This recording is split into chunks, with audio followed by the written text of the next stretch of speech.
Selamat pagi pemirsa, kembali lagi bersama saya Putri Monica. Dan saya Sanel Chung di acara Ngobrol Pagi-Pagi. Nah, di acara bincang-bincang kita kali ini, kita bakal ngomongin topik yang menarik banget loh. Bener banget, yang pastinya akan sangat berkaitan dengan kehidupan pelajar pada saat ini. Yup, kita akan membahas seputar sekolah online beserta hubungannya dengan persatuan dan juga kesatuan di Indonesia. Nah, menurut kamu nih Mon, apa sih persatuan dan kesatuan itu? Baik, jadi menurut Kamus Besar Bahasa Indonesia, kesatuan adalah perihal tunggal atau bersifat satu. Sedangkan persatuan merupakan gabungan atau kumpulan yang sudah bersatu. Lalu, apa sih hubungannya dengan pendidikan? Nah, jadi melalui pendidikan di Indonesia, kita diajarkan untuk mewujudkan suatu persatuan dan juga kesatuan. Oh, berarti seperti kita belajar PKN mengenai persatuan dan kesatuan, seperti menghargai keberagaman yang ada di sekolah. Yep. Contoh relevannya dengan sekolah online adalah dengan meratanya infrastruktur yang juga merupakan bentuk persatuan dan kesatuan di dalam pendidikan. Karena setiap masyarakat mempunyai hak untuk mendapatkan pendidikan yang merata. Yep, benar banget. Nah, untuk lebih jelasnya kita sudah mengundang 4 tamu spesial yang sudah ada bersama kita. Yap, pada kali ini kita sudah bersama dengan 4 tamu spesial kita, yaitu yang pertama ada Bapak Richard sebagai Bapak Menteri kita. Halo Pak, gimana Pak kabarnya? Puji Tuhan baik. Apa saja sih kesibukan Bapak belakangan ini? Saat ini saya dan tim sedang mempersiapkan kurikulum Merdeka. Mungkin Bapak bisa menjelaskan sedikit mengenai kurikulum Merdeka. Baik, jadi kurikulum Merdeka ini dirancang untuk mengatasi krisis belajar yang menjadi semakin parah akibat dari pandemi COVID. Konsepnya dibuat agar siswa dapat mendalami minat dan bakat masing-masing, sehingga siswa dapat memilih bidang belajar yang mereka suka. Wah, menarik sekali. Semoga proses yang sedang dirancangkan oleh Bapak Richard dan juga rekan-rekannya itu dapat cocok bagi pelajar di Indonesia sehingga siswa dapat lebih menikmati proses belajar. Ya, selanjutnya ada Bapak Azaria yang merupakan seorang guru dari salah satu instansi swasta. Halo Pak, gimana kabarnya? Sehat? Baik, puji Tuhan sehat.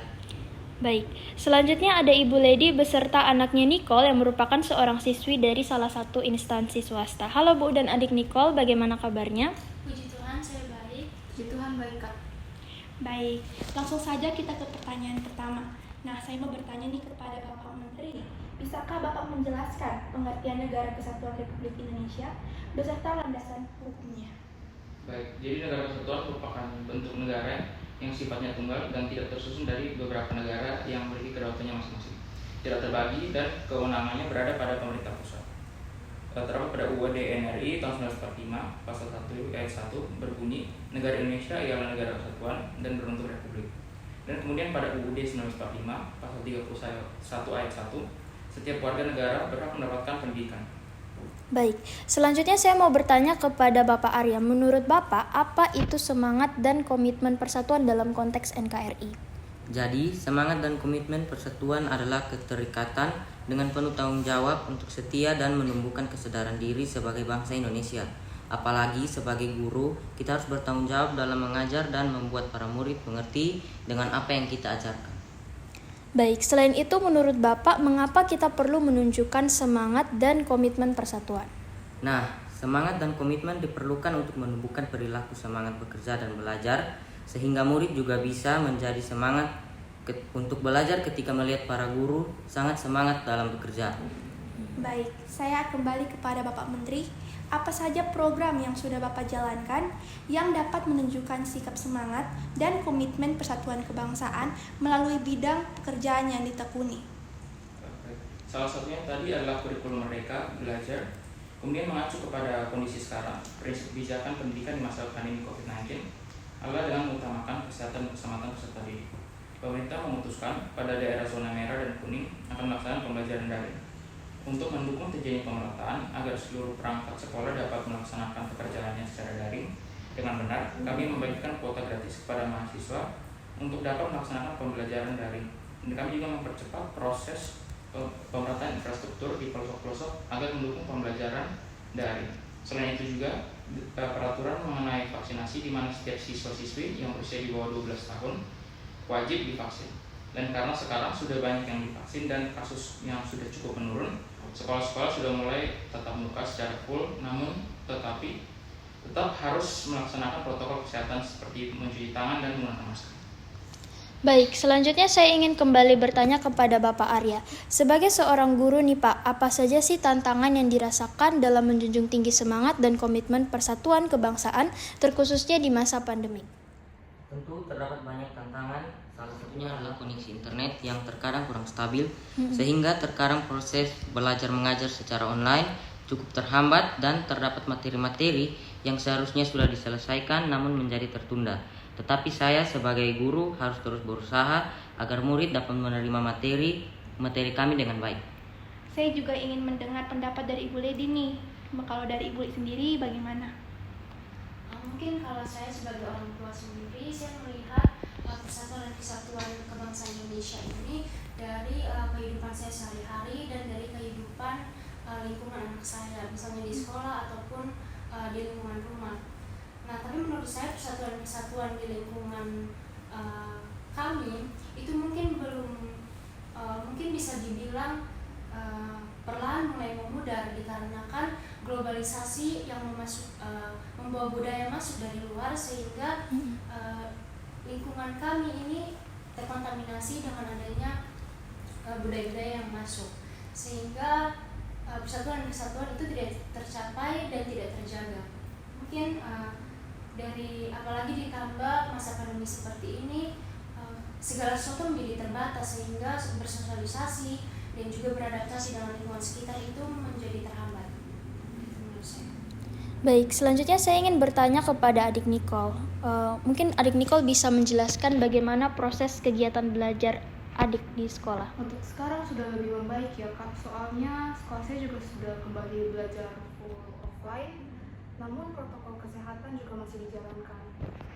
Kalau dulu awal kasus COVID-19 ketika full belajar online, saya cukup berkendala karena jaringan internet yang membuat kegiatan belajar saya terganggu. Baik, kemudian menurut adik apa saja faktor penghambat persatuan dan kesatuan di dalam sekolah online yang dulu adik jalani?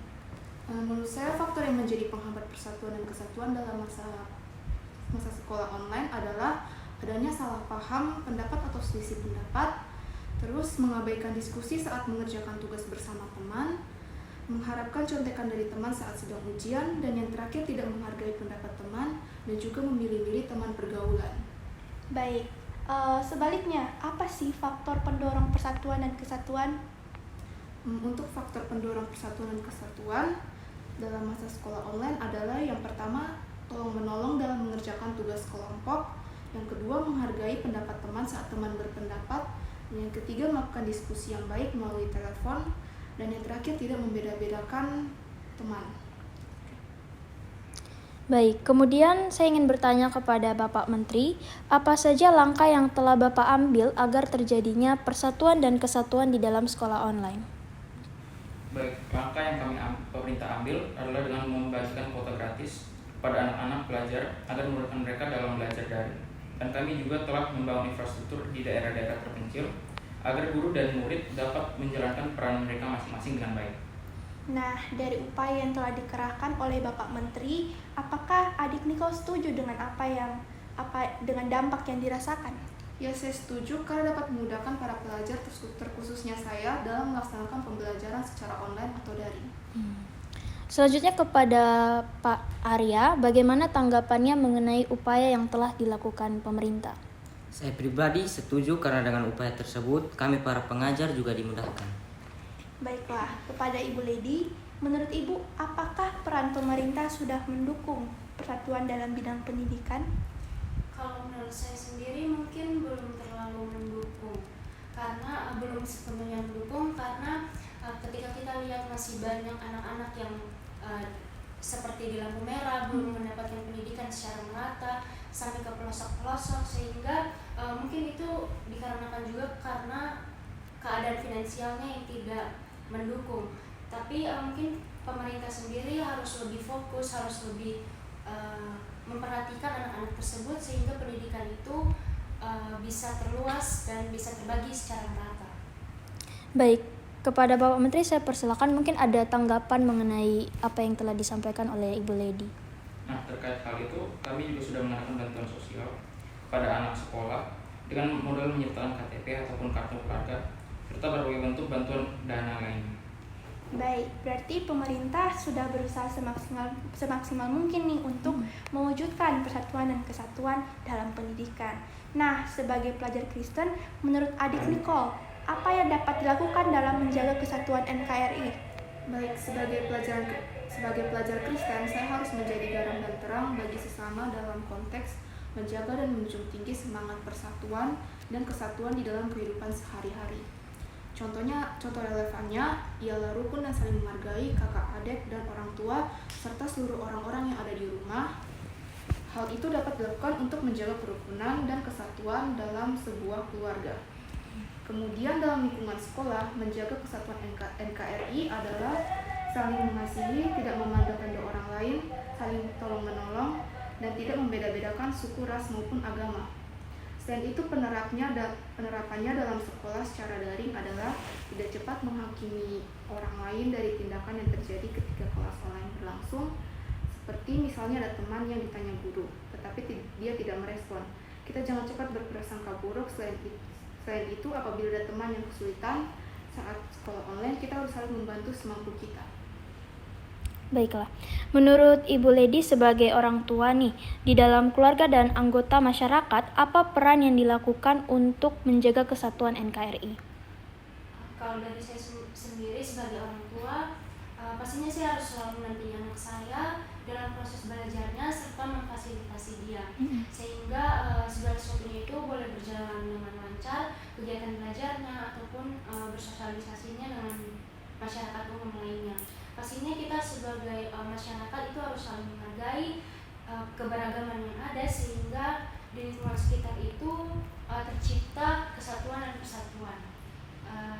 Dan karena NKRI ini bisa kita sebut sebagai negara kesatuan, negara kepulauan yang mempunyai dasar negara, yaitu Bhinneka Tunggal Ika, yang artinya berbeda-beda tetapi tetap satu jua. Baik, nah sebagai akhir dari bincang-bincang kita, kira-kira adakah pesan dari Bapak Menteri, Bapak Guru, Ibu Lady maupun adik Nicole yang ingin disampaikan? Baik dari saya, bagi para generasi muda, jangan pernah takut untuk mewujudkan persatuan dan kesatuan, serta gunakan ilmu yang kalian punya untuk menjaga dan mempertahankan bangsa kita. Saya juga ingin berpesan kepada generasi muda, adik-adik semua, terapkanlah ilmu yang kalian miliki dan bagikan kepada orang di sekitarmu. Kalau dari saya mungkin kepada anak-anak di luar sana untuk rajin belajar, namun jangan pernah lupa untuk selalu menjunjung tinggi persatuan dan kesatuan. Kalau dari saya, untuk teman-teman di luar sana, sebagai generasi muda, mari kita sama-sama mewujudkan nilai persatuan dan kesatuan di lingkungan sekitar, dan sebagai generasi penerus bangsa, kita harus menjaga keutuhan negara kita. Persatuan adalah kekuatan. Ketika ada kerja tim dan kolaborasi, hal-hal indah dapat dicapai. Kiranya kita semua selalu menerapkan persatuan dan kesatuan di dalam kehidupan kita.